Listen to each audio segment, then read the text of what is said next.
Après tout ce temps, toutes ces années, vous parlez de votre nouvel album qui arrive et tout. Je me demande, avez-vous toujours la plume aussi facile qu'à l'époque? Peut-être plus encore aujourd'hui que j'ai mieux compris les choses. Hein. Parce qu'à l'époque, on s'inventait des mondes, on partait chercher l'inspiration sur Mars, on entrait dans dans les dictionnaires pour chercher les gros mots et tout ça. Et aujourd'hui, je me rends compte que tous les mots sont violents. Il suffit de savoir les utiliser, savoir les placer. Tous les mots peuvent faire mal. Donc aujourd'hui, j'écris un texte plus rapidement qu'à l'époque. À l'époque, je prenais du temps pour écrire les textes parce que je voulais m'inventer des réalités. Mais aujourd'hui, toutes les réalités sont là. Du coup, l'inspiration n'est qu'un jeu aujourd'hui. Le texte qui me prenait 2 jours, aujourd'hui me prend 30 minutes. J'écris mes textes en 30 minutes, je les ai finis. Quand j'entre en studio, c'est pour pondre une chanson tous les jours. C'est pour faire une chanson. Quand j'entre en studio, c'est pour faire une chanson tous les jours que Dieu a créé. Si tu me vois en studio, il y a une chanson qui va naître. Et je la fais en 30 minutes. Pourquoi? Parce qu'aujourd'hui, je sais ce que je veux. Je ne me trompe plus de cible. Je sais faire mon placement. Je connais à qui je m'adresse dans mes chansons. Il y a l'adage qui dit que tu ne peux pas aller loin si tu ne sais pas d'où tu viens. Donc pour aller loin, il faut rentrer dans tes racines, réanalyser tes racines, comprendre qui était ton arrière-grand-père, comment est ta tradition, qui tu es, pourquoi croire aux traditions des autres alors que tu as ta propre tradition, les interdictions de ta tradition, est-ce que tu les connais? Hein? Peux-tu vraiment émerger et briller avec la culture des autres? Alors la question revient, nous devons croire en qui nous sommes. Nous sommes qui?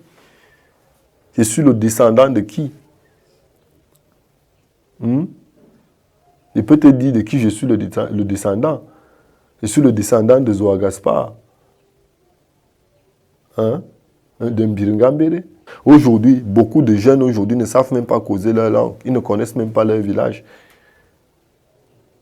Ils sont qui? Ils appartiennent à quoi?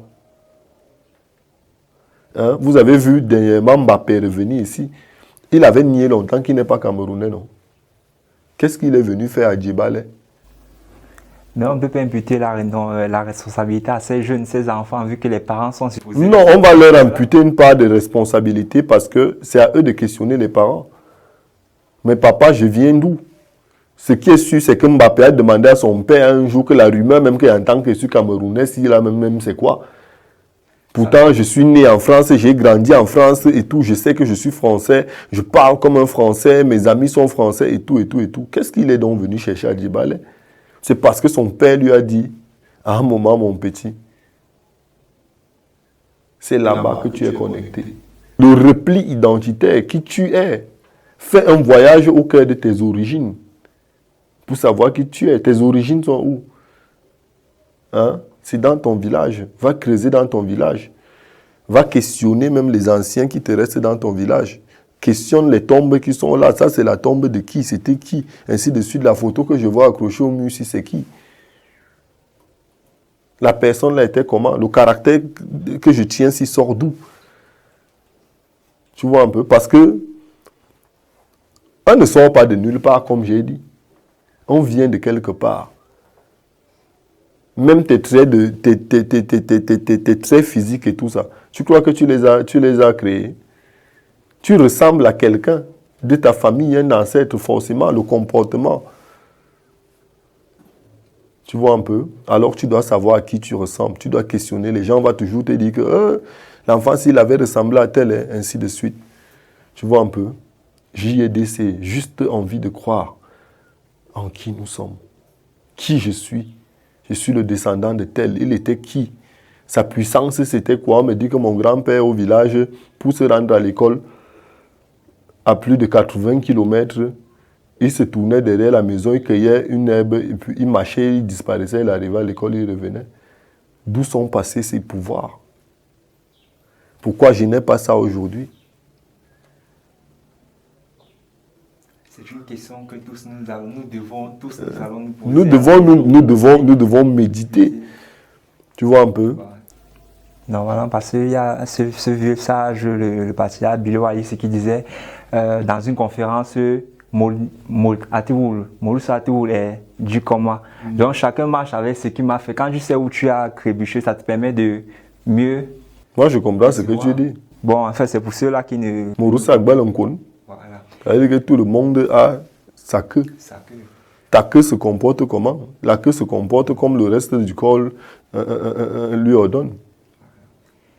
Moi, particulièrement, nous allons revenir dans le cadre de ton le projet, le titre, le son. Ce qui m'a marqué, la ligne qui m'a marqué, et je vais la paraphraser, c'est-à-dire personne ne mourra pour que je mange. Là, je me suis tellement posé des questions sur où est-ce que tu voulais nous amener avec ça, parce que j'avais l'impression que c'est la religion, tu t'attaques à la religion. Non, je commence, ne va pas seulement voir là où je chute, je joue le rôle de mes propres anges. Donc je suis devenu mon propre ange gardien. Hein, mon propre protecteur, c'est moi-même. Personne ne va mourir pour me faire manger. Donc personne ne va s'écorcher, ne va se donner la mort pour que je mange. Moi-même, je devrais rentrer au taquet pour acquérir de quoi manger. Donc, si je ne rentre pas dans mes racines là-bas, je me perdrai. Ce n'est pas quelqu'un qui va me forcer à rentrer. Je dois rentrer moi-même. Tu devrais aussi paraphraser l'autre victorieux depuis mes origines. Je suis né d'un peuple royal. Un écan. Beti, Benti, les seigneurs. Le royaume des seigneurs, c'est ce que ça veut dire. Tu comprends un peu? Je comprends. Donc aujourd'hui, si je suis victorieux, je ne me dois pas d'être faible à cette ère. Comment je suis colonisé, comment je suis dominé aujourd'hui. Alors il faut que je replie d'abord. Bon, nous allons passer là au deuxième titre, Moran. Ouais. J'ai écouté le titre. Je vais vous laisser la liberté de présenter vous-même le titre. D'abord, c'est qui Moran? Moran, c'est une petite fille autour de laquelle j'ai créé une histoire. Une histoire réelle dont je me suis inspiré de son quotidien pour écrire cette chanson, Moran, qui parle d'elle, de son quotidien. Moran, c'est cette fillette de 6 ans qui est autiste de naissance et dont l'intégration dans la société est bafouée. Elle est victime du regard des gens et elle a du mal même à être scolarisée. Pourtant, selon la loi et les droits de l'homme, tout individu a droit à une éducation, a droit à la scolarisation, a droit à la vie. Pourquoi est-ce que dans le cas de Moran, toutes ces choses lui sont défendues? Pourquoi est-ce qu'elle est victime du regard des gens? Qu'est-ce qui fait en sorte qu'elle soit le regard des gens? Alors j'ai utilisé Moran, qui devient maintenant un symbole et qui représente toutes ces personnes qui souffrent d'un handicap mental, toutes ces personnes qu'on appelle les enfants atteints de IMC, qui sont mis à l'écart, qui souvent sont rejetés dans leur propre famille, ces enfants que les parents cachent souvent quand les étrangers arrivent, ainsi de suite. Moran est devenu la figure qui représente toutes ces personnes-là. Donc il y a des Moran et des Moran dans beaucoup de situations. Il y a des trisomiques, ce sont des Moran. Les autistes, ce sont des Moran. Les sourds et les muets, ce sont des Moran. Dans la ville de Douala, et on avait souvent ce regard envers ses frères à nous, on va dire. On se disait toujours que non, dans ces familles, on se disait que non, ce sont des gens qu'on a vendus aux femmes là. Ce sont des gens dont du coup on les évitait, on les mettait c'était juste par rapport à c'est de ça que Moran parle. Donc Moran parle même de ces parents-là qui sont stigmatisés, qui sont traités de sorciers, sorcières pour avoir mis un enfant pareil au monde. Seulement que ce que ces gens ont oublié, ce qui les traite de la sorte, c'est que ce problème n'est pas un problème héréditaire, mais c'est un problème génétique. Et un problème génétique, ça peut survenir dans toutes les familles. Ça peut arriver à tout le monde. Un trisomique, par exemple, c'est dès la formation de l'embryon qui peut avoir un chromosome de plus, un gène de plus sur un chromosome. D'un lieu que le chromosome est 2 paires XY ou XX, il se retrouve avec 2X et 1Y. C'est ça qui donne un trisomique. Ça, ce n'est pas héréditaire.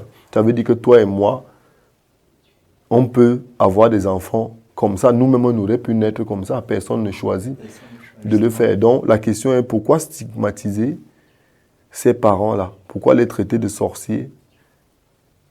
Pourquoi traiter ces enfants de serpents? Comme chez nous, la tradition africaine aime bien le faire. Non, ton enfant, là, va le laisser au bord de la rivière. Pourquoi cacher cet enfant quand les étrangers viennent? Pourquoi cet enfant-là ne bénéficie pas de toute la joie que les autres enfants vont bénéficier? C'est toutes ces problématiques-là que la chanson Mourane vient résoudre, ou bien essaye d'apporter la solution. Ça a plus caractère à la peur parce que personnellement, c'était plus par peur vu que tout le monde le dit au quartier, cette famille est compliquée, alors du coup ça c'est l'enfant qu'on a mis devant pour acquérir la richesse et tout, c'est plus par peur. En fait. Ouais, c'est pour ça qu'il faut sensibiliser les gens, pour que les gens comprennent que c'est un phénomène naturel, ça n'a rien de surnaturel, il n'y a pas de fiction dessus, ça peut survenir partout. Et tu sais, tant qu'un problème n'est pas le tien, tu le comprends un peu. Ouais, justement. Tu vois un peu. Dès que le jour qu'il te frappe, le jour que tu es frappé, là tu comprends mieux les choses et tu veux que tout le monde t'aide. Mais seulement personne ne sera là pour t'aider. Tu seras aussi vu comme tu voyais les autres.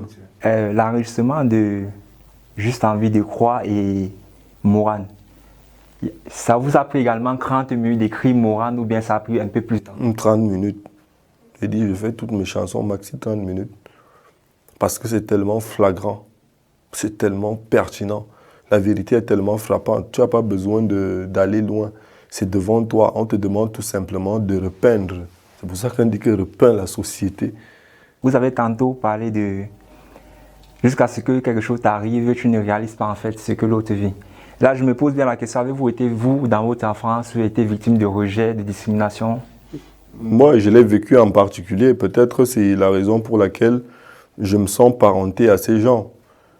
Parce que moi, je suis né d'une famille où maman a eu constamment des crises.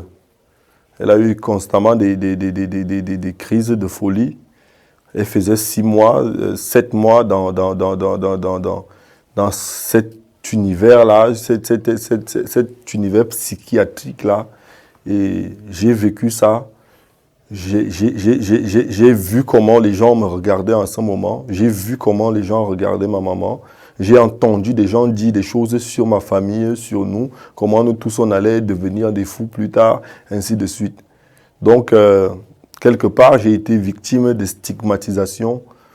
Ma mère encore plus, mes frères aussi, ainsi de suite. Du coup, je peux ressentir cet environnement un peu plus facilement. Je le ressens. Et maintenant, par mes expériences de vie, mes scènes de vie, là où je suis passé, Mourane était ma voisine. Mourane, c'est la fille de ma voisine.